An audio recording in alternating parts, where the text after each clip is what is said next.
용병 파병설에 대해서 처음에는 대부분 북한 주민들이 모른다라고 되어 있었죠. 근데 탈북민들 통해서도 있고 의외로 많은 주민들이 알고 있고 불안감 커지면 제일 불안한 사람이 김정은이란 말이죠. 그러니까 김정은이 그런 불안선들이 커지고 확대되는 걸 막기 위하여 부모가 자기 자식 죽어서 우는데도 그걸 우는 게 소문이 퍼질까봐 한 장의 종이마저도 이제는 안 준다고 하니까 요즘에 김정은이가 가장 이제 부각되게 하는 게 할아버지 지우기거든요. 조국 통일 지우기. 네, 안녕하십니까. 북한에서 온 김지영입니다. 네, 안녕하세요. 김가영입니다. 반갑습니다. 최근 북한의 상황은 어떤가요? 북한 상황을 말하면 왜 이렇게 한심부터 나오지? 똑같네. 똑같죠 뭐. 북한 하면 언제까지 사대가 이어질 거냐. 러시아 용병 얘기, 또 북한 주민들의 생활 이야기, 그냥 항상 듣는 이야기인데 저는 좀 그게 좀 색다르웠어요. 제가 강리 이번에 그 교환에 새로 나온 내용 중에 하나가 용병에 대한 이야기였는데 그 용병 파병설에 대해서 북한 내부에서 얼마큼 알고 있냐가 되게 궁금했는데 처음에는 대부분 북한 주민들이 모른다라고 되어 있었죠. 근데 아무래도 이렇게 조금 탈북민들 통해서도 있고 인권 활동하시는 분들이 좀 많이 또 그쪽을 유입시켜진 덕분인지 모르겠는데 의외로 많은 주민들이 알고 있고 그거 알므로써 내 자식이 혹시 나가지 않을까 아니면 내 자식이 이미 나가 있지 않을까 이런 불안감이 커지다 보니까 김정은이 불안감 커지면 제일 불안한 사람이 김정은이란 말이죠. 그러니까 김정은이 그런 불안선들이 커지고 확대되는 걸 막기 위하여 조금 그 러시아 파병들이 이렇게 만약에 죽잖아요. 죽으면 전사증이라는 거 이렇게 등서를 그냥 하나 줬거든요. 억울하게 아무것도 없이 그냥 명예인 거죠. 그걸 하셨는데 그걸 줌으로써 가족이 딱 받으면 막 아무래도 막 통곡을 치고 울 거 아니에요. 그러면 소문난다고 그 전사증마저도 주지 않는다고 하더라고요. 그 말 듣는 순간에 제가 와 정말 미친놈들이다. 부모가 자기 자식 죽어서 우는데도 그걸 우는 게 소문이 퍼질까봐 한 장의 종이마저도 이제는 안 준다고 하니까 이 미친놈이구나라는 생각을 제가 그때 했었거든요. 그래서 북한에서는 그 러시아 파병에 대한 소문을 일체 극비로 하고 장교들 같은 경우도 군관들이죠. 군관들을 핸드폰도 못 쓰게 하고 그만큼 지금 김정은이 그 러시아 파병에 대해서 극도로 불안에 떨고 있다라고 제가 들었어요. 러시아 파병은 북한에서 다 공식적으로 이제 공개를 했어요. 그래서 숨긴다는 거는 안 그래야 될 것 같긴 해요. 그래서 김정은이가 러시아 파병을 이제 북러 관계에서 군사협정으로 이제 쌍방이 전쟁이 일어났을 때 무조건 파병하는 규정에 의해서 우리는 공식적으로 러시아 파병하고 러시아에서 전사한 인민군 군인들을 위하는 탑 기념비를 평양에 세워준다. 이렇게 공식적으로 인정을 한 문제라 사실은 아들이 죽었다 전사증이 오면 조국을 위해서 죽은 거니까 굳이 그렇게 가슴 아프게 통곡한다는 자체는 조국에 대한 실망감의 눈물이잖아요. 아마 그래서 좀 조심히 울어라 하는 것 같고 요즘에 김정은이가 가장 이제 부각되게 막 이제 하는 게 할아버지 지우기거든요. 조국 통일 지우기. 최근에는 그 북한 판문점의 통일각이었어요. 이름이. 근데 판문각으로 고치고 그리고 그 앞에 김일성이가 사망하던 그 1994년 7월 8일 전에 7월 7일에 조국 통일 서류를 사인한 그 김일성 1994년 7월 7일 이거를 비석을 새겼었는데 그것도 다 까부셨다고 그러더라고요. 그래서 할아버지 지우기를 왜 그렇게 심각하게 할까? 처음에 김정은이가 북한 주민들에게 가까이 다가갔다. 그래서 그 자극했던 게 할아버지를 꼭 닮으신 우리 원수님이었거든요. 네, 그러니까 수령님이 다시 살아온 것 같은 그런 기분 이렇게 하면서 친근감을 줬는데 그 수령님 이미지를 이제는 완전 지우려고 하지 않냐. 도대체 왜 할아버지랑 아버지 역사를 이렇게 지우려고 하냐. 요즘에는 그게 지금 전 북한에서 봤을 땐 가장 심각한 거 아니냐 이런 생각이 들어요. 좀 있으면 대선이 되는데 북한이 너무 조용해가지고 좀 더 오히려 의외로 항상 북한이 선거철이면은 뭔가 쏘거나 아니면 뭔가 자극하잖아요. 근데 이번 선거철은 되게 조용히 있어서 저는 항상 하던 그 레퍼토리가 안 나와가지고 왜 이렇게 조용해 있지? 이런 생각이 좀 들어서 그거에 대한 좀 북한에 대한 관심도 좀 있는 것 같아요. 제 개인적인 관심 그쪽에 있습니다. 국내 입국 탈북민이 감소하고 있는데 이유가 무엇인가요? 그 이유는 사실 북한에서 국경을 전면 차단하고 그 북한 쪽에서 5차례의 감지 대책을 했다고 해요. 철조망 치고 지뢰 묶고 CCTV 설치하고 뭐 이렇게 했다고는 하지만 사실 도망치려는 사람들과 배고픈 군인들이 있으면 무조건 구멍은 있죠. 근데 가장 중요하게는 중국 쪽에서 이제는 신분이 없으면 버스를 타고 이동할 수가 없대요. 그래서 북한 사람들이 탈북을 해서 넘어오는 경우 이 사람들을 무사히 데리고 올 수 있는 브로커들이 나서는 것도 없고 있고, 그래서 최근에는 중국에서 사시던 분들이 20년 더 이상으로 사시던 분들이 이제는 호구가 없으면 밖에 돌아다닐 수가 없대요. 이동도 못하고 여행도 못 가고. 그래서 남편분들이 오히려 한국에 가서 국적 가지고 다시 오라 이렇게 해서 아내들을 데리고 뭐 어느 목적지까지 태워다 준다고. 그래서 아마 북한 내부에서는 못 빠져나오는 것 같더라고요. 저도 코로나 지나면 탈북자 수가 증가할 줄 알았거든요. 왜냐면 북한에서 오는 사람은 한계가 있어도 중국에 있는 사람들은 꽤 많다가 10만 명 넘게 있다고 지금 일단 추정이 되잖아요. 그럼 그 중에서 일부는 올 수 있을 만도 한데 못 오고 있잖아요. 그 이유 중에 또 하나가 아까 저희 언니가 얘기한 것도 맞지만 또 다른 하나가 있는데 중국에서 10년 이상을 살았거나 아니면 아이가 있으면 호국적을 줬어요. 지금 그건 공식 발표됐거든요. 그러니까 내부적인 거죠.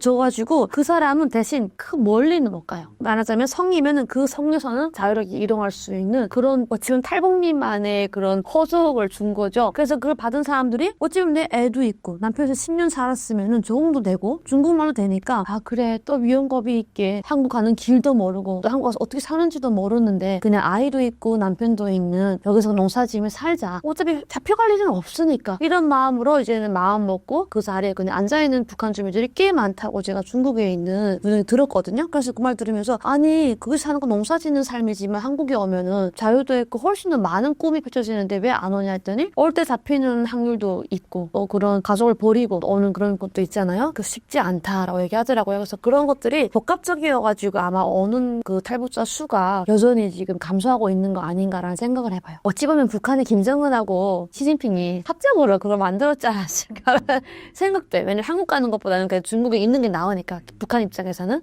그래서 좀 그러지 않을까 뭐 이런 생각도 해봐요. 북한에서 여성과 남성, 각 성별에 따른 삶은 어떤가요?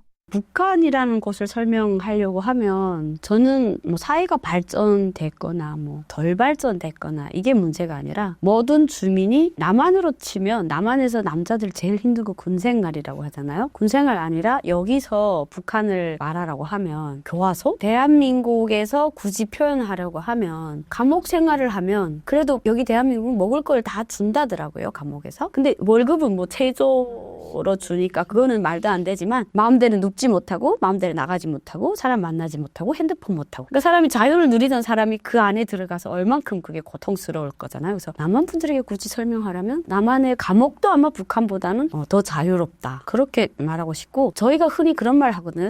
여기선 사회 약자를 배려하고 여성을 배려하고 여성은 사랑을 받아야 되는 존재이기 때문에 여자를 이제 우선으로 문도 열어주고 뭐 의자도 빼주고 이게 그러니까 사회 약자로서의 배려인데 북한에서는 여자가 어디 남자 앞을 가로막냐 뭐 여자가 어디 새벽부터 문을 열고 다니냐 이렇게 남존 여비가 심각하고 또 그게 반해서 또 여자들은 우리가 먹여 살리는데 어떡하냐 이렇게 해서 여성으로 산다는 거 남성으로 산다는 거 그냥 전쟁터에서 산다라고 보면 될 것 같아요. 네. 북한에서 여성을 산다는 거는 불쌍한 거죠. 제가 북한에서 살다가 한국에 와서 여성을 살잖아요. 되게 북한에서 그냥 살다가 죽었으면 엄청 억울하지 않았을까? 억울한 것도 모르거든요. 모르지.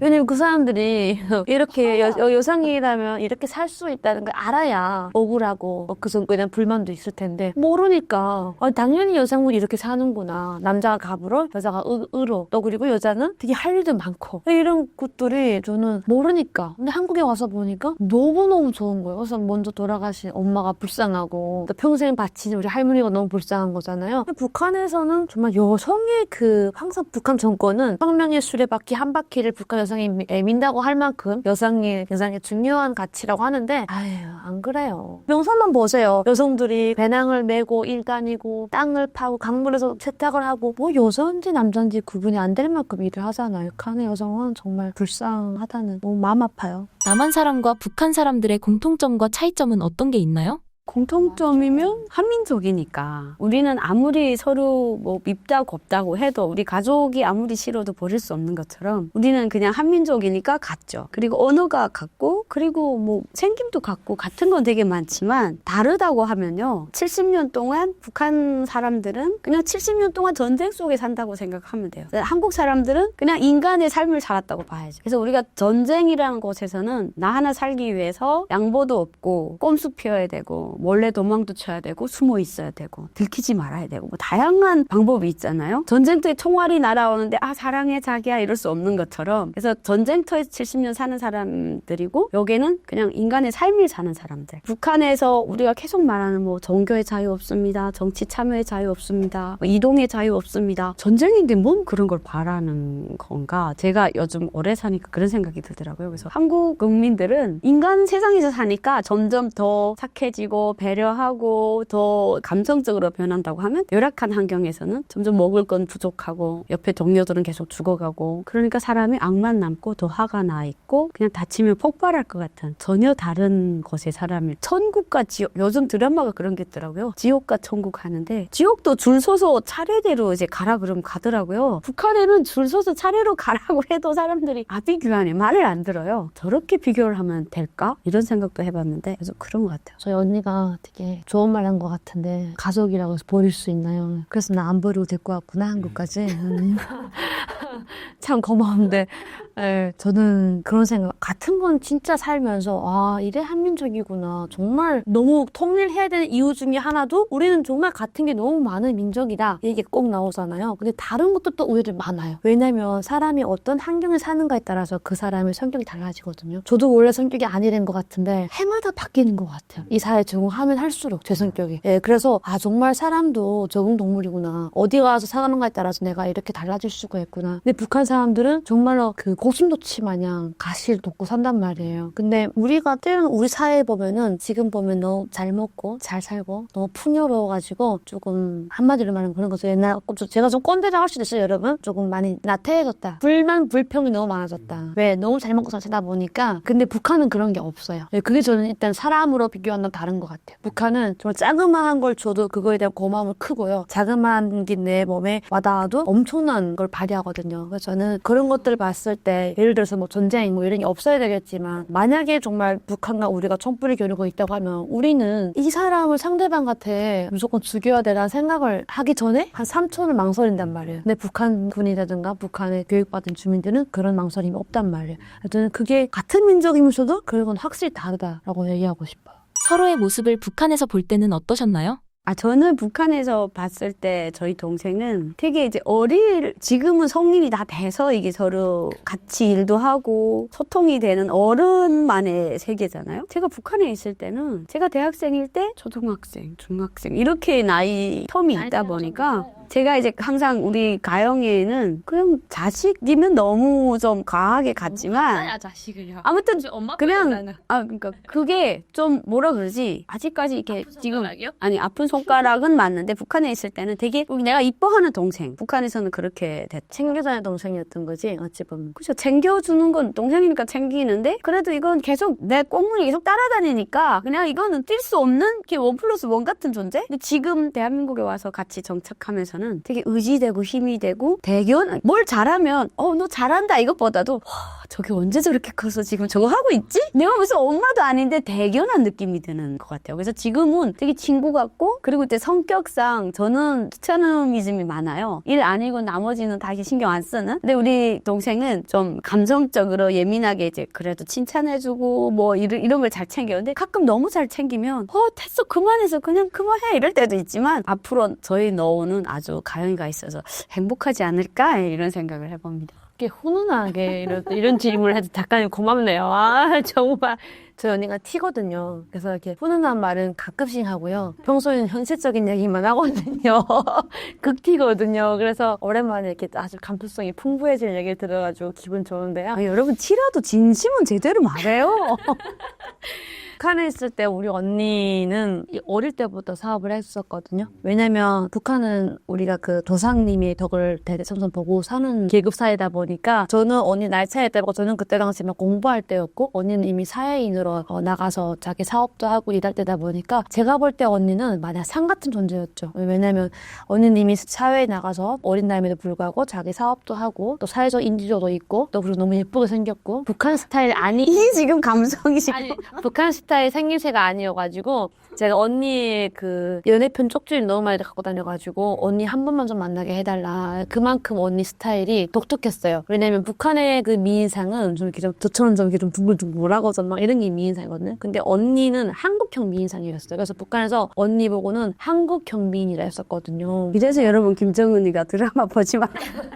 예, 그래가지고 정말 너무 예쁜 언니였고 또 사회적으로는 또 자기 일을 열심히 잘하는 정말 상 같은 그런 언니였었거든요. 그래서 저한테 항상 언니 기억하면은 그때 막 파릇파릇할 때 막 얼굴 떠오르는데 한국에 와서의 언니는 솔직히 처음부터 우리는 통정해서 빵문부터 같이 시작했잖아요. 또 같이 탈북해가지고 같이 시작했는데 그때 언니가 때로는 내가 언니한테 힘이 될 수가 있구나를 느꼈어요. 북한에 있을 때 내가 언니한테 힘이 된다는 거 생각해본 적이 없어요. 왜 난 항상 받기만 하고 받는 게 당연했었거든요. 근데 한국에서 같이 정착하면서 보니까 아 내가 언니한테 힘이 되는 존재 될 수도 있구나 이런 걸 느꼈고 때로는 언니도 나의 언니고 나를 돌봐준 사람이지만 나의 도움이 필요한 존재구나를 느꼈어요. 그 때로는 조금 초반에는 좀 힘들 때가 우리 많잖아요. 그때는 힘든 부분이 보이니까 그런 느낌이 와서 항상 그런 말 하거든요. 언니 보고 너무 걱정하지 말라고 난 잘 보이라고 내가 다 맡아준다고 하는데 항상 북한의 생각에서 든든한 존재고요. 그래서 지금은 조금 언니 신물이 보면은 막 울컥울컥하고요. 나이가 이렇게 들어가면서 이제 언니가 많이 정착되어가지고 또 저도 그만큼 같이 정착되어 가니까 조금 언니에게 힘내주는 그런 존재가 되어간다는 게 저는 좀 고맙고 또 언니가 지금도 북한에서 여전히 든든한 존재를 이렇게 저는 고마운 거죠.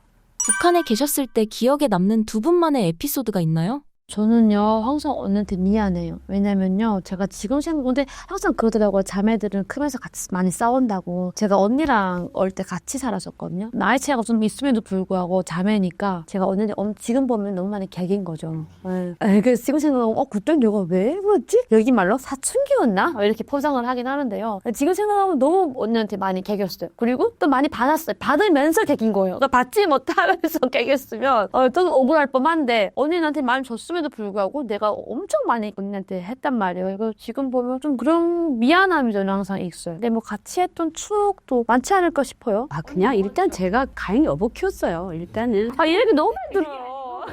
저희 이제 여기서 이제 이모가 일을 항상 하니까 방학에 애들이 엄마 모유 수유하다가 이제 모유 수유 끊을 때는 엄마랑 이제 분리를 시키잖아요. 그래서 꼭 할머니네 집에 손녀를 데리고 가거나 이랬는데 저희 할머니 할아버지가 되게 또 간부로서 이제 노후를 맞이하시다 보니까 자식들의 손주를 케어하는 거를 싫어하세요. 그냥 우리는 둘이서 이제 노후를 보낼 거니까 니네 우리 방해하지. 거의 남한식인 거죠. 할아버지가 절대 니네 엄마 걱정시키지 마라 막 이래서 저희 집에 사촌 동생들이 엄마가 데리고 와서 모유 수유를 이제 띄는 그런 걸 했었거든요. 그래서 제가 초등학교 때 얘를 진짜 학교 데리고 갔어요. 방학에. 손잡고 가서 엄마도 일 나가셨으니까 집에 혼자 둘 수는 없으니까 데리고 가서 이제 숙제 제가 또 친구들 숙제 검열을 하고 뭐 도장 봐가지고 이러니까 친구들이 또 이제 학급장 동생이니까 자기네가 막 같이 데리고 놀고 이러던 동생이 키가 어느덧 커가지고 이제 저를 막 따라오잖아요. 제가 봤더니 저희 나이 때까지는 되게 유교 사상적으로 배웠고 교육을 받았는데 우리 가영이가 그때 개긴 걸 제가 한국에 와서 보니까 얘네는 사춘기 시절부터 남한 드라마를 봤거든요. 그래서 남한 드라마를 보면서 되게 하고 싶은 게 너무 많았던 것 같아요. 제가 그때 이해 못했던 게 아니 학생이면 책가방에 공부할 것만 있으면 되지 굳이 왜 노래 수첩에 하지 말라는 남도선 노래를 적고 다닐까? 그리고 너는 왜 공부를 안 하지 않고 잘생긴 남자 오빠들 보면 친구들끼리 숙제하면서 저 오빠 이쁘지 하면서 막 이야기하거든요. 왜 그런 쓸데없는 짓을 할까? 저는 계속 그런 게 얘네들한테 이상했는데 지금 생각해보면요. 얘네가 한류 문화에 접해서 얘네들은 정말 하고 싶은 게 많은 그 어린이의 꿈이었고 우리는 그걸 계속 억압하다 보니까 얘하고 계속 부딪혔던 것 같아요. 지금도 오면 제가 너는 그 옷을 왜 그렇게 입고 다니냐 굳이 왜 찢어진 걸 입냐 이렇게 계속 이러거든요. 그게 좀 달랐던 것 같아요. 지금 이 얘기하니까 갑자기 생각나는데 제가 학교 때 좋아했던 남자가 있었거든요. 그 남자 저 좋아했었고 너무 저를 좋아했거든요. 근데 언니가 헤어지게 했어요. 저 모르게. 남자애랑 저희는 그냥 정말 좋아하는 마음으로 전화하고 학교 갔다 와서 했거든요. 근데 그 학교 갔다 와서 막 통화하고 막 이런 사생활 얘기 서로가 막 같이 하고 하는데 그게 한 달 넘게 되니까 언니가 뭔가 이 뚜껑 열어줬나 봐요. 그치, 뚜껑 열려. 지금 생각, 부모한테 전화해가지고 자식 교양 똑바로 하라고 막 이러면서 아무튼 막 엄청 기억나. 얘가 지금 앞뒤꼬리 다 뺐는데요. 안 빼고 아직 안 빼고 엄청나게 막 해가지고 남자애가 엄마한테 엄청 맞고 아무튼 헤어졌거든요 둘이. 근데 그때 제가 너무 억울한 거예요. 어린 나이에 막 몇 날 며칠 울며 밥도 못 먹고 언니가 너무 미운 거예요. 그게 지금 학생이 할 그다음부터 막 언니는 반항이 엄청 심해져가지고 더 막 개기고. 아니 그게 아니라 얘네 성동 국제야행에서 알죠? 북한에서 정말 원산에 김정일이가 나라의 왕인 어린이들을 위해서 국제야행소를 만들어줬어요. 그래서 거긴 내국 친구들이 8월이면 다 놀러 와요. 그래서 외국 애들이 오기 때문에 북한에서 제일 이쁘고 공부 잘하고 잘 사는 집 애들로 뽑아서 우리나라 애들을 이렇게 행복하게 자라를 보여주려고 세팅하는 프로그램이 있어요. 그래서 여름이면 이제 예술학교 특목고 애들을 모아서 전국적으로 모아서 한 30명 정도를 거기에 보내서 외국 애들이 북한 애들도 이렇게 너네를 보여주는데 얘가 갔었거든요. 그래서 얘는 양강도애고 그 남자는 뭐 언제 생각도 안 나요. 기억이 없는 그 지방에 어디서 온 지방 아니에요, 도시예요. 도시할 때 지역이 다른 지역에서 왔어요. 그리고 놀다가 왔는데 오후마다 전화가 계속 왔는데 전화를 여보세요 하면 끊어버려. 여보세요 하면 끊어버려. 이러는 거예요. 그래서 제가 그런 배짱도 없이 여자 만날 거면 너 여자 만나지도 말라고. 차라리 나는 누구랑 이번에 뭐 어디 가서 만났던 누군데 좀 전화 바꿔줄 수 있냐고. 그래야 되는데 전화를 계속 끊어버리니까 처음에는 욕하다가 이게 그 다음에 속상하고 그다음에 얘가 공부를 그 다음부터 안 하는 거예요. 그게 중학교 3, 4학년이거든요. 한창 지금 공부 그러니까 여기로 말하면 고1을 올라가는 애가 이 정신이 지금 팔린 거예요. 그래서 제가 그 친구가 이제 전화를 들면 꺼버리니까 그럼 전화번호 찍혀요. 그래서 뚝뚝뚝 누르면 엄마가 전화를 받은 거예요. 그 순간에. 그래서 제가 사실은 내가 여기 지역에 있는 누구 언니인데 얘네 지금 이번에 가서 거기서 만난 것 같다. 그래서 되게 아드님도 공부 안 하고 계속 이렇게 하니까 우리 동생을 대학 안 보내고 그냥 이렇게 팅땡땡전 놀다가 며느리로 데려가겠으면 아들 그냥 냅두고 아니면 전화를 좀 못하게 해달라 해서 그날 저녁 아마 두들겨 맞았나 봐요. 네. 그런 에피소드가 있습니다. 근데 그걸 그렇게 아직도 진짜 슬프나 보다. 첫사랑이었으니까. 저 지금은 적극 장려를 합니다. 네, 하세요. 아유, 나 진짜. 지금은 저 그냥 재밌다. 어디 가도 상관 안 할 거예요. 처음 공개한 얘기네요, 진짜. 한국에서 정착한 후 처음 인천공항에 갔을 때 어떠셨나요? 일단은 처음에 그 한국에 딱 왔을 때 인천공항을 제대로 보지 못하고 비밀리에 빠지다 보니까 아쉬움이 컸어요. 그래서 첫 여행 갈 때는 정말 막 긴장된 마음도 있었고 뭔가 많이 보고 싶은 욕심이 컸죠. 근데 정작 캐리어 닦고 가니까 잘 안 보이더라고 뭐가. 그래서 여권을 들고 다른 나라에 입국할 때 내가 정말 지금 여권을 들고 대한민국 국민으로 해외 나왔네. 그때 처음 실감이 났었고 또 그쪽에서 코리아 하면서 엄지척하는 거에 어머 내가 생전 처음으로 내 나라를 내게 했더니 엄지척 받아보네. 네, 그거에 대한 정말 어깨뽕이 올라가서 이게 나라의 위상이라는 건가? 그렇게 생각했었고 그리고 그때 출국했다가 입국할 때 그때 보이더라고요. 근데 그때 보이는 공항이 좀 특이한 게 많았는데 저는 일단 사람들의 그 다닐 때 보니까 신발이 너무 깨끗한 거예요. 제가 한국에 나와서 한 5개월? 또 안 돼서 제가 해외 나갔었거든요. 금방 어쩌면 나간 거죠. 신발이 너무 깨끗하고 거기 다 깔려 다 대리석인 거예요. 저는 그게 북한에 있을 땐 대리석을 깐 곳이라고 하면은 김부자가 뭐 안치되어 있는 곳이라든가 그런 것도 대리석 안 깔거든요. 그리고 조금 정말 중앙 큰 건물잖아요. 도에서 큰 건물에 가야만이 깔려 있는데 인천공항 아무나 막 올 수 있는 그런 곳에 깔려 있고 너무 놀라워가지고 저는 그게 조금 신기했고요. 그리고 또 하나 군인들이라고 하네요. 뭐라고 하네요. 공항에 다니는 사람들 있잖아요. 총 쏘고 다니는 사람들. 그게 좀 많이 놀라웠어요. 네, 저는 전 보안인 걸 모르고 뭐지? 왜 저 사람들 총 차고 다니지? 네, 저는 그게 조금 놀라웠던 것 같아요. 저는 인천공항을 처음에는 그렇게 좋다는 걸 못 느꼈어요. 그냥 공항이 깨끗하다 이 정도? 그리고 지금까지 봤더니 제가 지금 가만히 생각해 봤더니 여행으로 놀러 갔던 적은 한 번도 없었던 것 같아요. 제일 처음에 가는 게 행사로 미국에 가느라고 인천공항 처음 갔었거든요. 그러니까 이제 공항에서 잘못하면 우리를 잡아가지 않을까? 혹시 우리가 잡혀가지 않나? 여기선 안전하나? 이런 생각에 불안했었고 10년 살다 보니까 몇 번 계속 다른 나라 공항을 다녀보잖아요. 다른 나라 공항 여행을 다녀보니까 아무리 발전되고 뭐 큰 나라든 작은 나라든 와 정말 대한민국 인천공항은 서비스가 제대로 돼 있고 깨끗하고 모든 사람이 어떻게 이렇게 친절하게 자기 맡은 일을 열심히 잘하지? 그래서 아마 처음보다는 계속 볼 때마다 감탄하게 되는 그래서 인천공항이 세계적으로 탑 순위에 계속 꼽히는 게 아닐까. 그래서 외국 가서 우리 인천공항 너무 좋다 그랬더니 또 거기 분들은 한국의 그 신축 건물이라서 여긴 오래된 건물이라서 그럼에도 불구하고 눈에 보이는 건 보이는 거니까 그래서 처음보다는 지금 인천공항이 더 좋다 이렇게 되더라고요. 여행 스타일은 어떠신가요?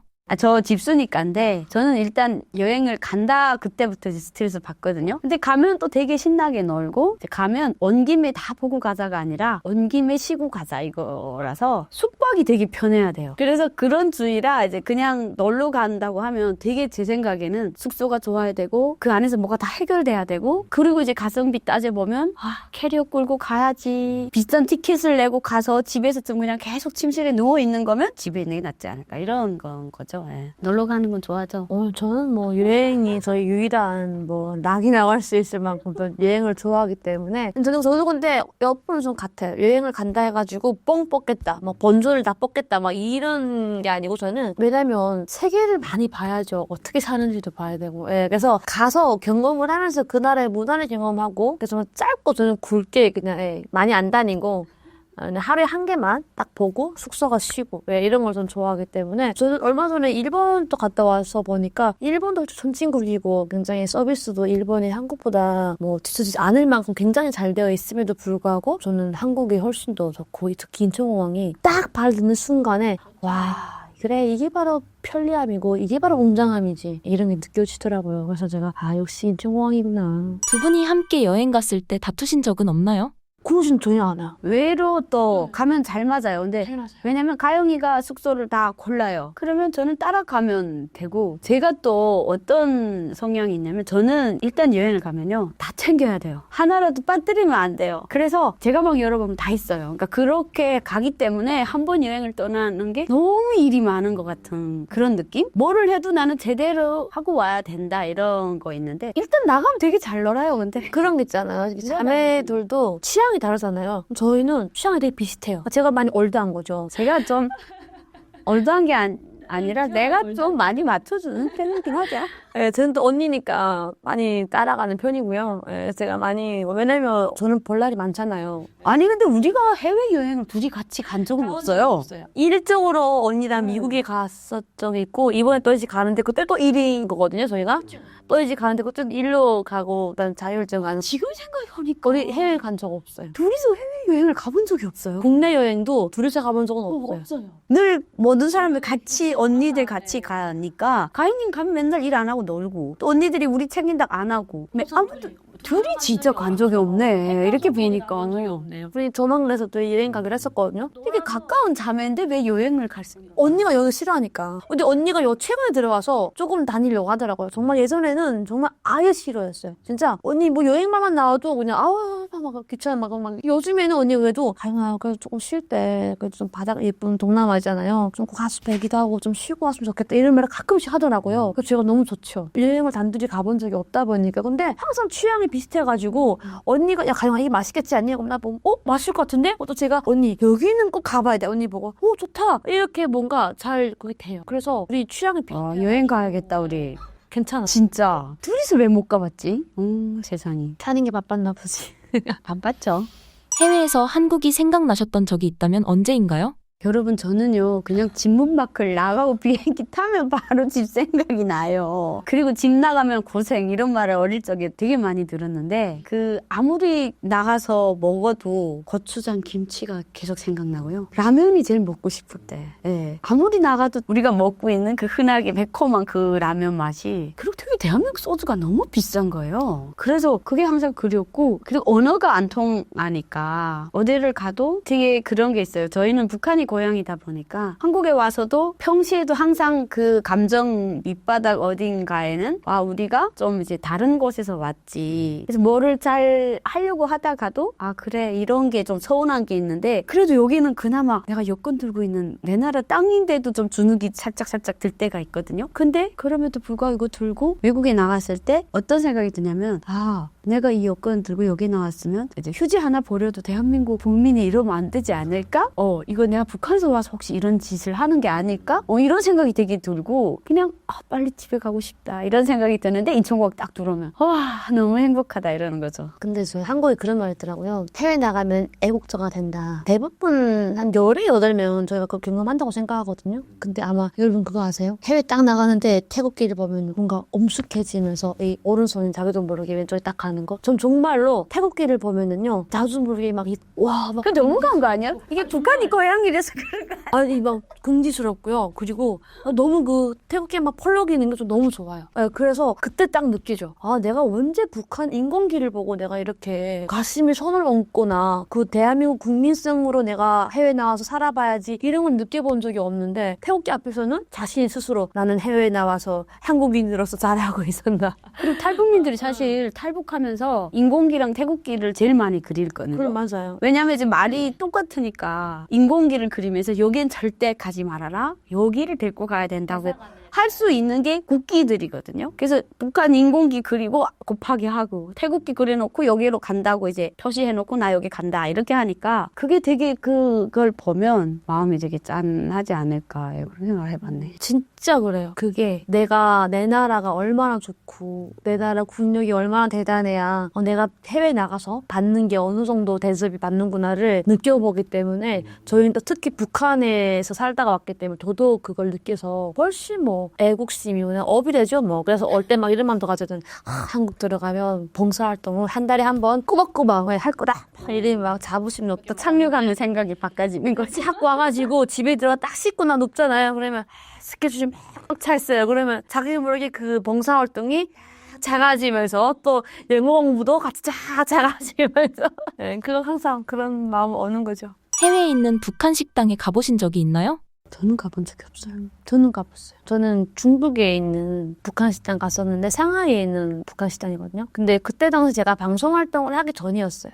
그래서 뭔가 대담하진 않지만 남문 두드려서 들어갈 수 있었고요. 지금은 가라고 하면 저는 못 갈 것 같아요. 방송 활동 해가지고 내가 뭐 유명한 사람은 아니지만 그래도 이미 알려져 있기 때문에. 근데 그때 당시에 갔을 때는 저 정말 슬프고 마음 아팠어요. 그리고 고향 음식다운 음식을 먹어볼 수가 있어서 향수에 취했고 특히 옥류관 냉면 먹을 때 너무 기분이 묘했고요. 근데 그 친구들이 막 와가지고 이렇게 막 영업을 하는 거예요. 그 물건을 막 팔려고 하고 어떻게 한국 사람이라고 하니까 막 팔려고 하고 막 이러는데 그게 조금 너무 짠했어요. 왜냐면 너무 잘 아니까 걔네가 그렇게 막 파는 게 자기를 위해서가 아니고 북한 정권 내에 돈을 넣어주기 위해서 그렇게 하는 거잖아요. 그런 걸 보면서 너무 짠해가지고 나는 똑같이 해외에 나와 살지만 북한 신분인지 아닌지에 따라 삶이 다른데 그게 좀 너무 짠해서 근데 좀 무서웠어요. 왜냐면 보여는데 항상 이게 있거든요. 그래서 그게 চে크하면서 막 사진 막 찍을 때도 그 사람 항상 막 눈에 보이게 되고 그래서 거기 한 2시간 있었는데 그 2시간이 엄청 길게 느껴지고요. 그리고 정말 무슨 음식 먹었는지 모를 정도로 긴장되고 했던 거. 그래서 말을 못했어요. 뭐 벙어리 마냥 아예 말을 못했어요. 말 한마디를 하면 티가 날까봐 옆에 사람한테 이렇게 문자로 있잖아요. 이게 얘기하면 그 사람이 답장하고 이렇게 식으로 얘기했어요. 그리고 꼭 갈 때 중국 사람 한 명 들고 와야 돼. 그래야 조금 안심이 되거든. 너무 한국 사람끼리 가면은 조금 불안한 마음이 든다고 해가지고 저도 몰라요. 중국 현지인 사람이 이렇게 얘기해줘가지고 중국 사람 한 명 같이 갔어요. 한국에 오신 후 가지게 된 취미는 무엇인가요? 취미 너무 많죠. 7만 원? 그러니까 북한에서 취미를 선택할 취미가 없죠, 거의. 그러니까 북한에서 그 학생 기록부 쓸 때 취미 쓰잖아요. 취미 써 책 읽기. 그 산책도 없고 등산도 없고. 근데 여기는 저희가 지금 둘이 같이 한 것만 해도 수영도 같이 했죠. 그리고 요리 학원도 같이 다녔죠. 그리고 네일 아트 공부도 같이 했죠. 같이 계속 하는데 그래도 많이 하고 그리고 필라테스도 또 하고. 그러니까 취미라는 게 요즘에는 처음에는 되게 북한에 있을 때 오토바이 타는 거 되게 욕했거든요. 요즘 가끔은 주말에 오토바이 타러 나가면 어떨까 이런 생각도 들고 어느 순간 한번 멋있게 봤나 봐요. 위험한데 저거 한번 바이크를 타보고 싶다 하는 생각이 저번에 들었었어요. 우울한가? 아니 우울한 게 아니라 취미를 하나씩 가지라고는 하는데 뭐 사실 탈북해서 6년 동안은 제가 취미를 가져야 된다는 생각을 해본 적이 없어요. 그냥 아침에 눈 뜨고 저녁에 눈 감을 때까지 긴장이었으니까 7년 8년 되면서 야 우리 국내에 놀러 갈까? 이런 생각도 들고 야 그래도 오늘 주말인데 어디 가서 쇼핑할까? 이런 생각이 들거든요. 그래서 여기서 태어난 사람들은 어릴 적부터 계속 하던 거라 취미가 계속 바뀌지만 저희는 수용을 하면서 정말 잠수함들이 이제는 그래도 뭐라도 하나씩 뜰 수 있다는 게 아주 행복한 거죠.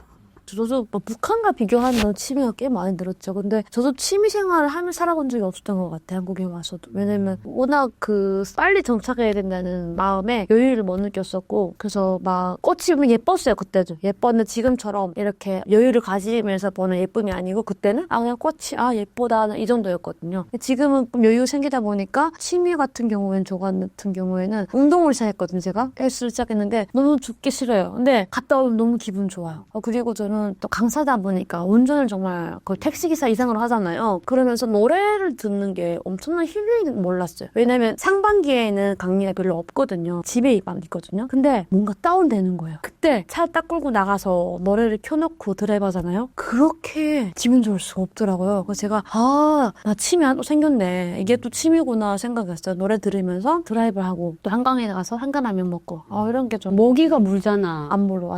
아직은 모기가 없어. 네, 모기밤이 되더라도 일단은 뭔가 치유되는 마음이 들어서 그런 걸 보면서 제가 내가 이제 조금씩 정착에 조금 가면서 삶의 여유를 찾고 있구나를 그걸 보면서 느꼈어요. 물론 다운되는 것도 있겠지만 좀 그런 게 좋은 것 같아요. 좋아하는 노래 장르는 무엇인가요? 환경 따라 사람이 바뀐단 말이 맞는 것 같아요. 북한에서는 무조건 트로트였어요. 한국에 금방 없어졌죠. 한국 와서 몇 년 전까지만 해도 트로트였어요. 트로트예요. 근데 트로트는 왜냐면 가사 전달이 바로바로 돼요. 이 노래가 뭐를 말하는 노래 배우기도 쉬워. 박자도 맨날 듣던 그 템포 그대로. 근데 발라드는 도대체가 너무 슬픈 사랑만 있고 너무 사랑 이야기를 이건 도대체 이거는 왜 이런 노래를 들어야 되지? 그냥 노래는 감정 유입 안 하고 그냥 쉽게 부르고 마는 게 노래 아닌가 이런 생각이 들었는데 최근에 발라드가 왜 발라드를 사람들이 어린 친구들 발라드 부를까 하는 거를 느꼈는데 주변에서 이제 추천해주는 사람이 좋아하는 노래다 이렇게 하면 또 좋게 사람이 마음먹기 달렸다는 것 같아요. 그래서 요즘에는 발라드로 장르가 바뀌었어요. 네. 안 그러세요? 저도 똑같아요. 왜냐면 언니도 이해가 안 되거든요. 왜냐면 언니 나이 때 트로트를 한다는 게 제 나이 때 트로트도 이해가 안 되거든요. 그래서 노래방 간다거나 항상 모임에 갔을 때 저희가 많이 하잖아요. 소개할 때 서로 취미가 뭔지 노래 장르 얘기하고 하는데 얘기를 못 하겠는 거예요. 항상 트로트고 아는 노래도 트로트고. 그래서 그때는 정말 억지로 내가 좀 얘기를 하려고 발라드를 듣기 시작했는데 너무 좋아졌거든요. 근데 요즘에는 막 싸이랑 지드래곤 노래 너무 좋은 거예요. 이것도 이건 무슨 장르죠?